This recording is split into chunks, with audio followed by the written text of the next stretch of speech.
by Allah not forgiving everyone, but the public sinner in the Hadith.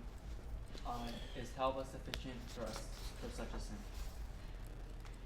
Question, it says, what is meant by Allah forgives everyone except for the public sinner?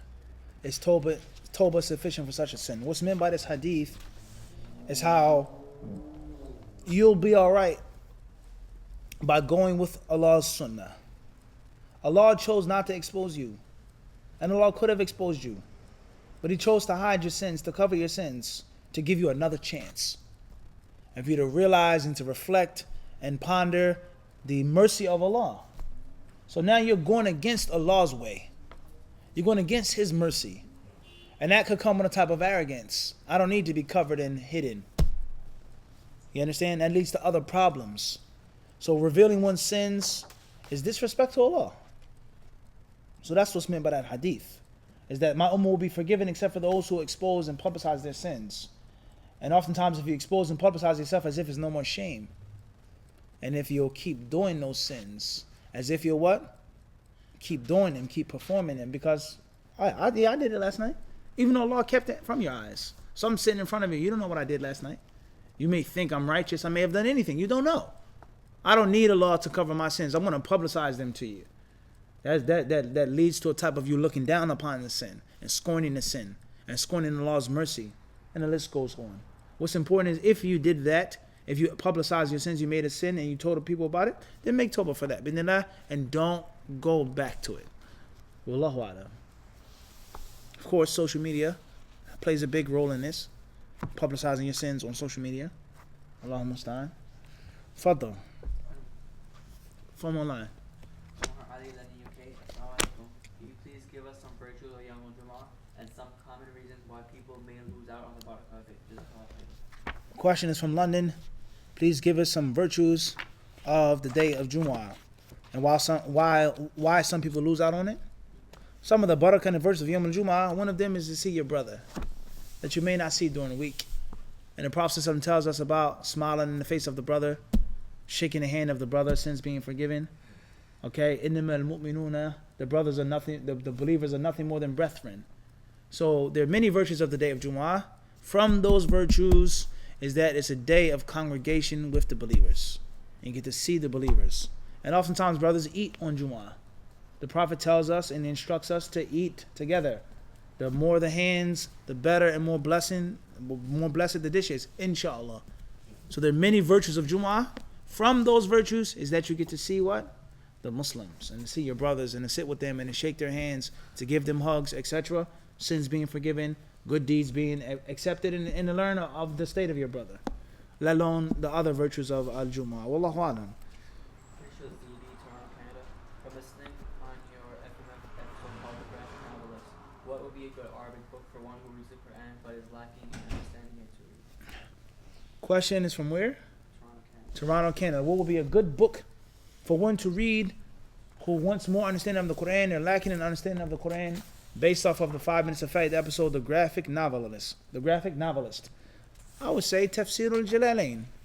If you can read basic Arabic and you know how to use the dictionary, Tafsir al-Jalalain is an excellent source for basic tafsir and the actual enrichment of your vocabulary. Tafsir al-Jalalain for sure. If you memorize Tafsir al-Jalalain, which many students used to do, you have a very strong foundation in Arabic and tafsir. And it will allow you to go forward to other steps and levels. And Allah surely knows best. From the UK, what is the correct understanding of the hadith regarding you should listen and obey the ruler even if they strike your back and take your wealth? And is this hadith sahih? Question is from where? London, UK. London, UK. With regards to listening and obeying the ruler, even if he takes your wealth, if he beats your back, takes your wealth, etc. What's meant by this hadith, and is it authentic? What's meant by this hadith is that in Al-Islam there is order. In Al-Islam there is law. And as we say, no law, no order. And from the order of Al-Islam is that there is a leader. And there are those who have to be led. But what is the leader using to lead his subjects? Except for the law. The only thing which legitimizes him and validates him, the thing which allows him to be the leader is the Sharia, the Quran and the Sunnah. That's where he gets his virtue from and his status over them. And the moment he strays from that and moves away from that, there's going to be problems among the subjects who are trying to follow the Quran and follow the Sunnah. So therefore, Islam is a system. And that system must have a leader. And there are people who are led. So therefore, this hadith is teaching us, keep the system. Do not break the system.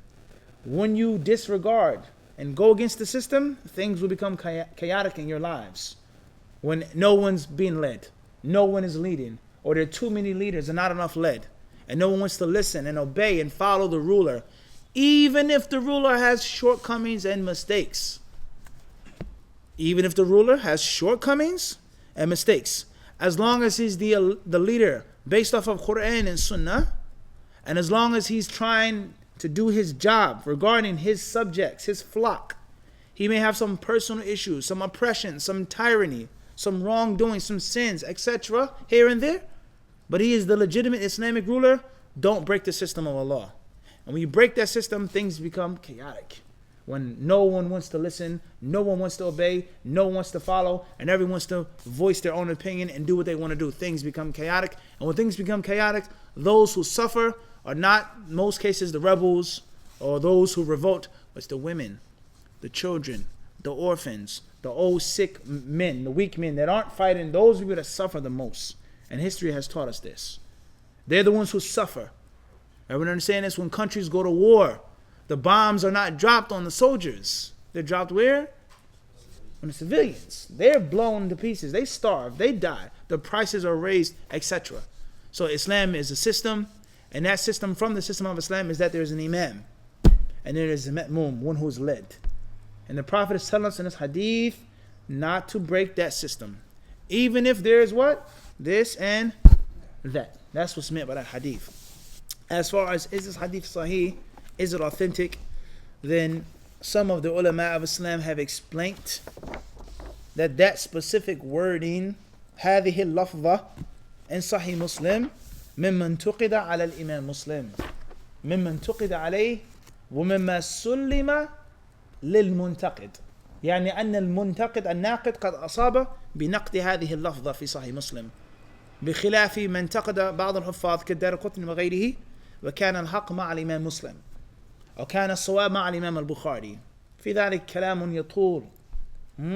المهم, some of the scholars of Islam have mentioned certain discrepancies with regards to that specific wording of that piece and that snippet of the hadith, which is authentic, among many other authentic hadiths about obeying the Muslim ruler. What's important is, we've explained many times, the confusion that many people have regarding the ruler. There's no such thing as a Muslim ruler. We don't have to listen to the Muslim ruler. You have to absolutely listen to the Muslim ruler. Anyone is a Muslim ruler. Khawarij, Murji'ah, Sururiya, etc. There's much confusion that people have made about these issues. And it was very simple and very easy. In Islam, there's a ruler. In Islam, there are those who are ruled. And in Islam, there are the rules. It's just that simple. The ruler doesn't have to be absolutely perfect. Nor can anyone just be a ruler. There are conditions. And the ulama of Islam in the books of fiqh, they've spoken on the conditions of the wali, the conditions of the imam, the conditions of the emir. There are conditions, and it isn't haphazard. Anyone can be a ruler. And just because a person says he's a president or this leader doesn't mean he's the Islamic ruler. It doesn't mean that he's a legitimate ruler. So there are extremists on both sides, and there's a great deal of ignorance, confusion on what? Both sides. Everyone understand this? That's what I would say regarding the rulers, revolting against them, obeying them, listening to them, the Islamic State, etc., etc., etc. Wallahu a'lam. Tfaddal.